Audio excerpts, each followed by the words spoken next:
So mzigo unaanza na kuendelea pale pale ulipoishia kwenye sehemu ya kwanza ya Monica. Kama unakumbuka kwamba bosi wake Monica alikuwa amesafiri na kwenda kuishi nchi za nje, na baadaye akamerejea tena Nigeria na akawa ameahidi kwamba ataweza kumchukua na kumpeleka nchi za nje pia ili aweze kwenda kufanya shughuli zake kule and all that. So Monica alikuwa amefurahi sana mwishoni mwa sehemu ya kwanza. Sasa sehemu hii hapa ya pili inaendelea pale pale, na Monica alikuwa amepagawa sana baada ya kugundua kwamba bosi wake anataka kumchukua na kumpeleka nchi za nje. Kumbuka kwamba huko Nigeria kila kitu kilikuwa kimeenda vibaya kwa Monica, familia yake, mama yake na mateso ya familia. So kama amefurahi sana, lakini ambacho kinaumiza ni kwamba kumbe bana yale yote yalikuwa ni mawazo ama ndoto ya Monica, na baadaye amestuka kwamba si kweli bosi wake alikuwa amerejea kuja kumchukua Nigeria. So hichi kitu kama kimemuumiza sana kuona kwamba ameamka na ukuta maisha ni yale yale, kila kitu ni kile kile, na bado yuko pale pale kwenye fremu yake ya kazi ambayo alikuwa analala pale pale baada ya kuweza kuondoka nyumbani kwao kwa hasira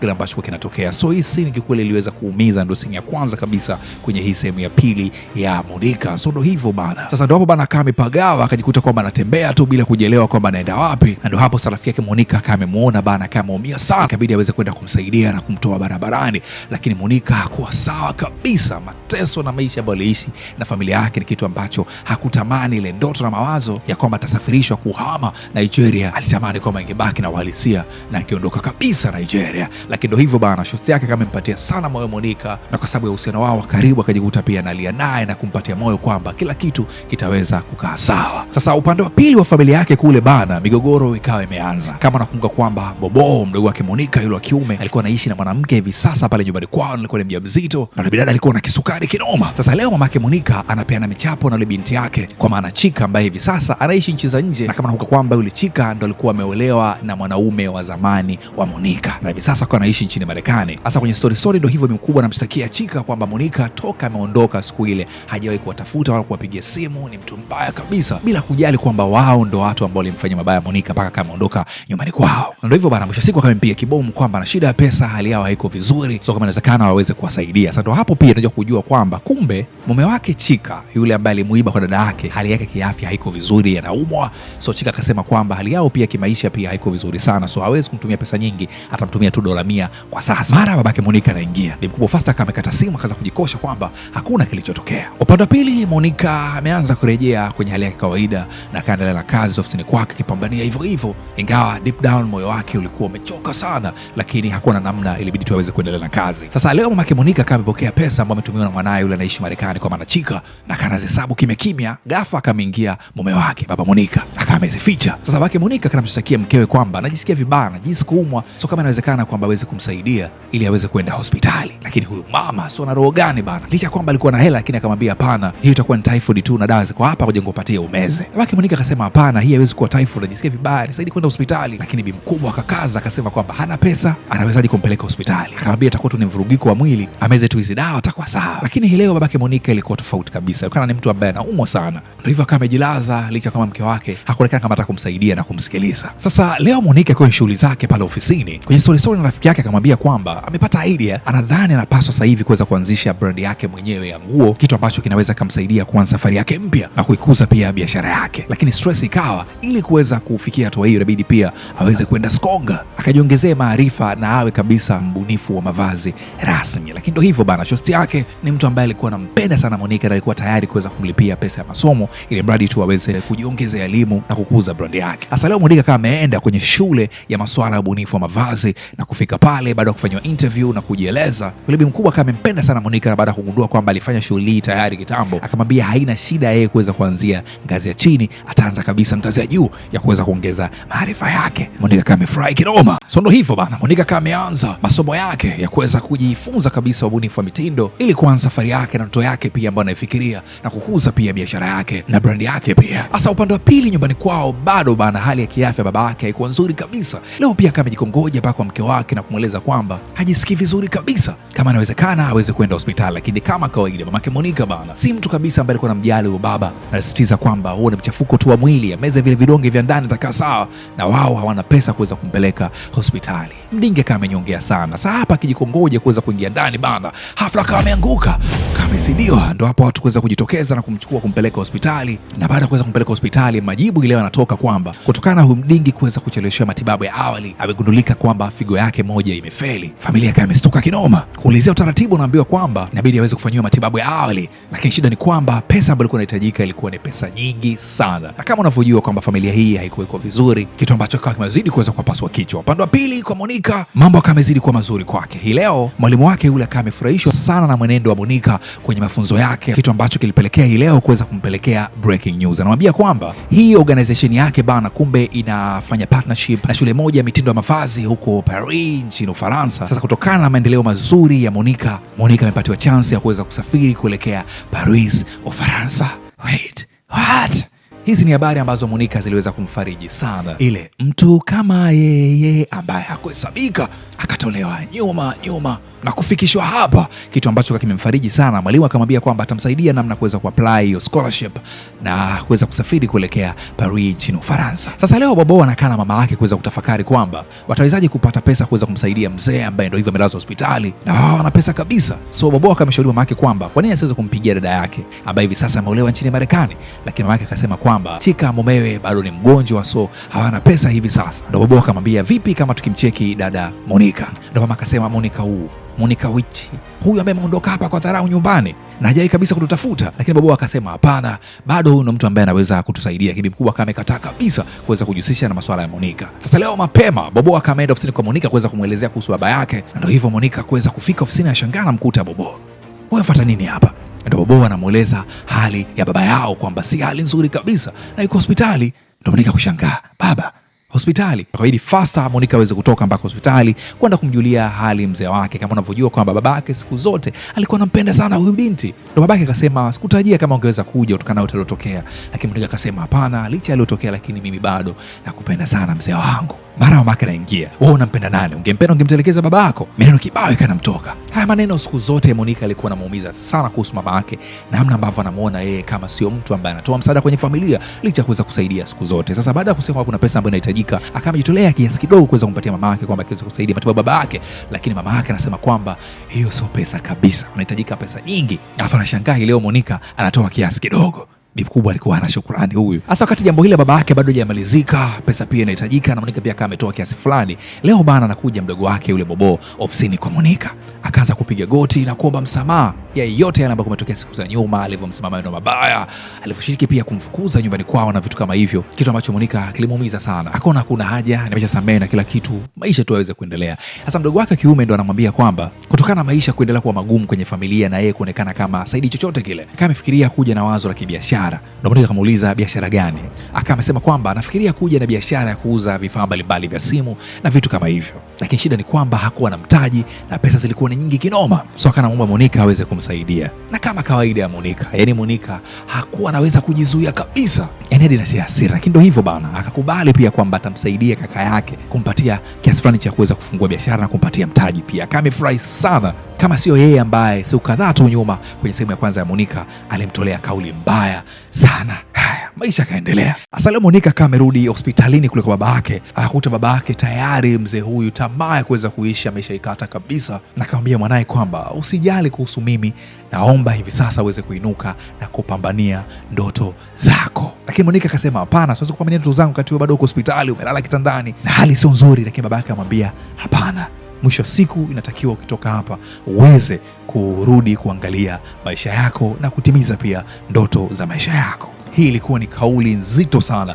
kutoka baba yake, kwa sababu anafahamu kila kitu kwenye maisha ya binti yake. Sasa fast forward, tuko hospitali leo. Mwanamke wa Bobo ambaye alikuwa ni mjamzito hii leo akawa amezidiwa na kuletwa hospitalini kwa ajili ya kuweza kujifungua. Too bad ni kwamba daktari anamwambia kwamba hataweza kujifungua kwa njia za kawaida, inabidi aweze kujifungua kwa operation.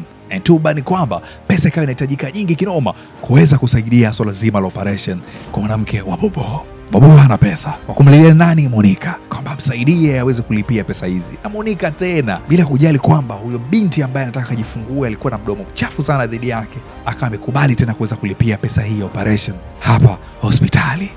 Na ndio hivyo bana, baada ya muda operation kama imefanyika na taarifa inarudi kwamba yule mwanamke ameweza kujifungua mtoto wa kike. Ikawa furaha sana kwa familia, furaha sana kwa Bobo, furaha pia kwa Monica baada ya kuona kaka yake ameweza kufanikiwa, mwanamke wake kuweza kujifungua salama. Sasa kama ametoka kuweza kumpatia habari hizi baba yake ambaye pia alikuwa amelazwa hapa hapa hospitali, lakini cha kushangaza ni kwamba anafika kwenye ward, anamkuta dokta, lakini wards watu wao wanafunika shuka. Ina maana kuna ngori. Anaambiwa baba yake pumzi imekata, imeondoka, hawako naye tena hapa, kitu ambacho kilimuumiza sana Monica. Baba yake, tegemeo lake, mapenzi yake, leo anafariki dunia na kumwacha kwenye dunia ya watu wasiomjali, kitu ambacho kimuumiza sana Monica. Alimuuma, alilia sana, yani Mungu wangu, mbona umeniacha?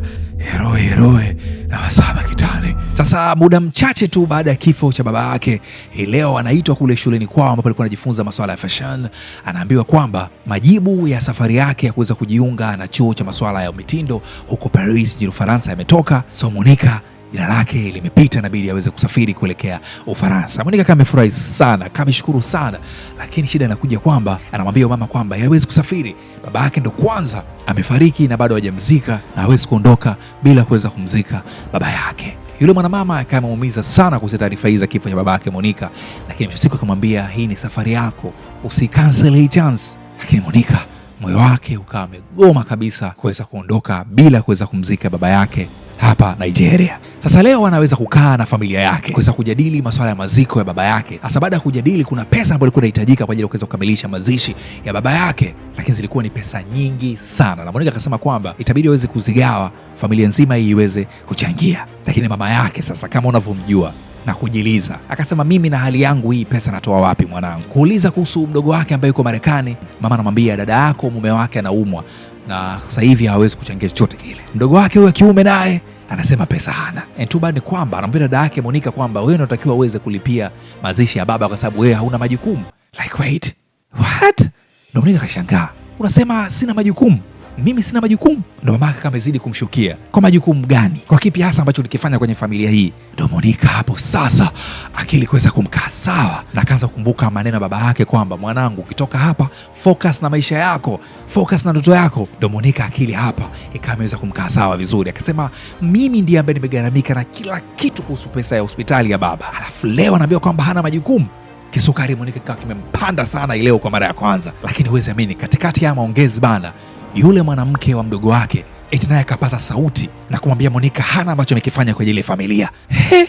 Huyu ambaye amemsaidia siku zote. Ndo Monica bana akajikuta ameshindwa kujizuia, akamkata kofi yule binti, lakini mdogo wake naye Bobo akamrudishia dada yake. Ndo Monica kushangaa, wewe ambaye kuja ofisini kwangu kama goti na kujiliza nikupatia mtaji, nikukopesha, nikakupatia bure, haitoshi nikamsaidia na mke wako kujifungua hospitali kwa gharama zangu. Leo hichi kitu kimuumiza sana Monica. Kama itoshi, mama yake pia akazidi kumpandishia sauti. Monica akawa ameondoka bana.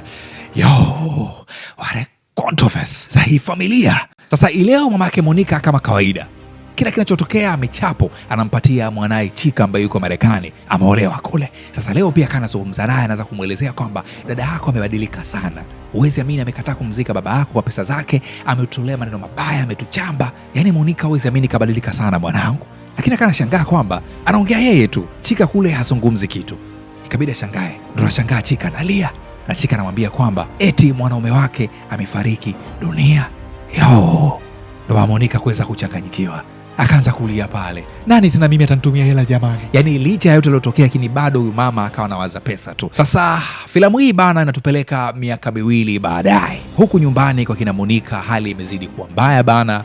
Tayari ule mtoto ambaye alizaliwa na mke wa Bobo ameshaanza kukua kidogo, na wezi amini ambaye anamlea ni bibi yake, mama yake Monica. Yule mke wa Bobo kabadilika, vurugu kwenye nyumba, hakuna kinachoendelea. Na kama itoshi pia, Chika amerudi tena nyumbani kwao baada ya mume wake Marekani kuweza kufariki, na uweza amini amerudi amekuwa ni mtu atungi kinoma, hana anachofanya. Tafarani ndani ya nyumba, ni kama karma ikameweza kubisha hodi kwenye nyumba yao. Sasa leo kwa mara ya kwanza tunaonyeshwa Monica bana, chombo hiki hapa kimerudi tena Nigeria, na hivi sasa amekuwa mrembo kinoma. Kwa mbali hivi na dose hizo pigo sio half dose, na maisha kama mnyokea kinoma. Na hivi sasa bana akawa anamiliki sehemu kubwa sana ya kiwanda kikubwa kwelikweli, na sasa hivi amefungua kampuni kubwa kwelikweli ambayo inadili masuala ya fashion na ubunifu pia wa mavazi na mitindo. Na kama itoshi pia ameolewa na huyu mwamba ambaye anaitwa Neto, ambaye alikuwa anajiweza kinoma, na hawa pia alikuwa anapendana kichizi. Sasa Monica kuacha asili yake kabisa, bado yule rafiki yake